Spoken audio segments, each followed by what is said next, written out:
Koparkhairane police स्टेशनच्या टीमने जवळपास 10 घरफोडीचे गुन्हे उघडकीस आणलेले आहे. याच्यामध्ये 2 आरोपी आम्ही अरेस्ट केलेले आहेत. त्यांच्याकडनं जवळपास 14 लाख रुपयाचे सोन्याचे दागिने हस्तगत करण्यात आलेले आहे.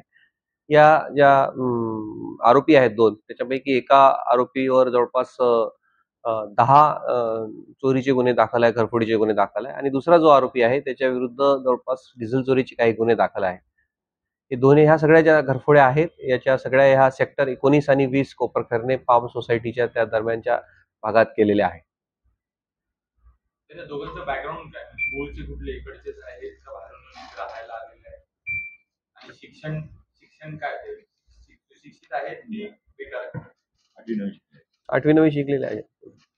आणि यांचं दुसरं काम काहीच नाही, फक्त चोरी. हां,